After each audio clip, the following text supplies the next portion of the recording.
제가 이쪽 무역이나 통상 쪽을 전공도 했고요. 그다음에 이쪽에 관심이 많았습니다. 근데 통상이나 우리 수출입 무역 쪽에 우리나라의 유일한 전문 자격사가 관세사더라고요. 그래서 우리나라가 사실 무역 강국이고 앞으로도 끊임없이 무역이라는 것이 일어나고 그것이 우리 경제를 이끌고 있지 않습니까? 그래서 우리나라가 나아가는 경제적으로 성장하는 속에 무역이라는 게 중요하고 거기에 유일한 전문 자격사가 관세사고 그래서 내가 우리나라 경제에 좀 일조를 해봐야 되겠다라는 생각으로 좀 관세사를 접하고 공부를 하게 되고 그다음에 합격을 해서 지금껏 이렇게 관세사의 길을 걸어오고 있습니다. 지금 관세사로 일하고 계시잖아요. 관세사로 일하면서 이런 점은 참 좋더라, 이런 점은 조금 힘들더라. 관세사란 직업의 장점, 단점에 대해서 말씀해 주신다면요.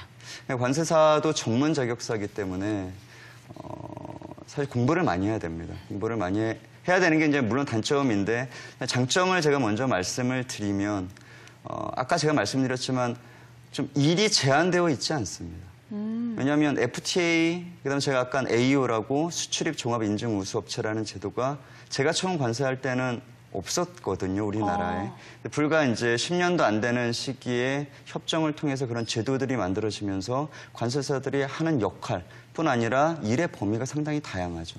그리고 아까 제가 말씀드렸지만 저희 관사들 같은 경우는 많은 기업들, 협회, 대학에 강의도 하고 교육도 하고 어떤 프로세스 구축 이런 것들이 많이 있습니다. 또 앞으로의 또 10년, 20년 FTA들이 끊임없이 체결이 될 거고 새로운 제도들이 또 나올 겁니다. 그에 따라서 관세사의 장점은 일이 점차 확대가 되면서 본인이 전문가로서 컨설턴트로서 꿈을 갖고 있다라고 하면 펼쳐볼 수 있는 그 분야가 상당히 넓고 다양하다는 게 장점이고요. 단점은 사실 장점이자 또 단점이 되는 겁니다. 네. 왜냐하면 공부할 게 너무 많은 거죠. 네. FTA가 체결이 될 때마다 그 관련 규정들을 공부를 해야 되고 또 유사한 법령들을 공부를 해야 되고요. 저희가 꼭 FTA가 이제 중심이 돼서 제가 말씀을 드리지만 우리가 이제 식품 같은 경우 들어오면은 식품 검역을 받아야 되고 여러 가지 요건을 받아야 되고 이런 경우들도 있지 않습니까? 그런 부분들도 저희 관세사의 영역입니다. 관련한 그런 식품 관련한 법령뿐 아니라 요건 관련한 법령, 관세법, 외환거래법, 수많은 법령들하고 제도들 이런 것들이 제가 매일마다 주요 사안들 스크랩에서 보고 있는데 매일마다 많습니다. 그런 것들을 공부해야지 저희가 전문가로서 발전할 수 있겠죠. 그래서 그런 좀 공부해야 될 양이 좀 많다는 게 단점이라고 말씀드릴 수 있습니다. 시시각각 변화에도 맞춰야 되고 공부도 참 많이 해야 되고 그렇지만 또 매력적인 직업이에요. 이 관세사가 되기 위해서는 어떻게 해야 될까요? 우선 시험부터 봐야 되나요? 네, 시험을 봐야 됩니다. 1년에 한 번 시험이 있고요. 1차 시험과 2차 시험으로 나뉩니다. 1차 시험은 객관식이고요. 2차 시험은 이제 주관식 논술입니다. 그래서 1차 시험이 내국소비세법, 그다음에 무역영어, 관세법 등 이제 4가지 과목으로 구성이 되어 있고요. 그다음에 2차 과목이 이제 관세법 개론, 관세평가, 관세율표 및 상품학, 무역실무 이렇게 이루어져 있어서 이제 꽈락 40점, 꽈락 없이 평균 60점 이상이면 합격을 하고요. 합격을 해서 자격을 취득하면 집체교육을 포함해서 6개월간의 수습 절차를 거치면 이제 본인이 관세사로서의 업무를 수행할 수 있는 진정한 자격을 취득하게 되는 겁니다. 얘기를 듣고 보니까 자격증 따기가 쉽지 않을 것 같은데요. 합격률은 어느 정도 되나요? 합격률은 제가 1차 시험과 2차 시험이 있다고 말씀을 드렸습니다. 1차 시험 같은 경우는 이제 올해 한 18%, 작년에도 한 17%에서 19% 정도고요. 2차 시험은 한 20%, 작년에 한 21점 몇 %였는데 한 20%대 내외 정도의 합격률을 보이고 있습니다. 응시 자격 조건이 따로 있나요? 아니면 어떤 걸 전공하면 더 유리할까요? 응시 자격 조건은 따로 있지는 않습니다. 단 우리가 이제 관세법 관련해서 처벌받으면 안 되죠. 해외에서 밀수를 한번 했던 전적이 있거나 이제 그런 사람들은 당연히 응시 자격이 없고요.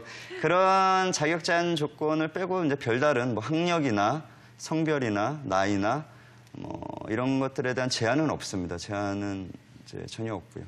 학과는 어떤 걸 전공하는 게 좋을까요? 학과 같은 경우는 제가 아까 과목들을 말씀을 드렸잖아요. 무역영어랑 무역실무, 회계학, 관세평가, 관세법 이런 거 말씀을 쉽지 않습니다. 그래서 뭐 그런 부분들을 저희가 학부에서 전공을 했던 사람들이 다소 유리할 수는 있지만 뭐 저희 회사 같은 경우도 다양합니다. 전공자들이. 네. 그래서 뭐 경상 계열도 있고 또는 공대 계열도 있고 다양하고. 근데 이제 엄밀히 따지면 경상 계열 좀 그런 과목들을 좀 접해봤던 사람들이 조금은 유리하다라고 볼 수도 있습니다. 시험에도 무역 영어라는 과목이 있던데 아무래도 무역이다 보니까 외국어는 필수겠죠? 이제 수험생 때 무역 영어가 있는데 이제 그 무역 영어는 영어보다는 무역 실무, 무역 법을 많이 아는 것이 상당히 중요하게 작용을 하고요. 실무를 이제 관세사의 길로 접어들어서 저희가 이제 실무를 하는 과정에서는 이게 무역이라는 게 그 서류가 관련 서류가 이제 해외와 우리나라의 뭐 기업 간 또 사람 간 이런 거래이기 때문에 관련 서류가 기본적으로 영어로 되어 있습니다. 네. 관련한 계약서라든가 뭐 우리가 인보이스라고 하는 송장이라든가 여러 가지 서류가 영어로 되어 있기 때문에 이제 그 영어가 뗄래야 뗄 수 없는 부분들이 있고요. 그다음에 저희가 기업의 어떤 컨설팅을 많이 하면 외국계 기업 같은 경우는 해외에 저희가 가끔 출장도 가기도 하고요. 그래서 그럼 해외에 이제 우리 외국계 기업 해외 본사에 가서 그 외국 사람들한테 뭐 프레젠테이션을 할 경우도 있고 또는 우리나라의 여러 기업에도 이제 외국인들이 뭐 CFO나 뭐 여러 분야에 있기 때문에 그 사람들에게 어떤 설명을 할 때는 또 뭐 외국어, 네. 영어일 때도 있고 뭐 이럴 때도 있고 해서 그렇게 이제 필요합니다. 이 외국어 외에도 관세사가 되기 위해서 갖춰야 될 소양이 있다면 어떤 게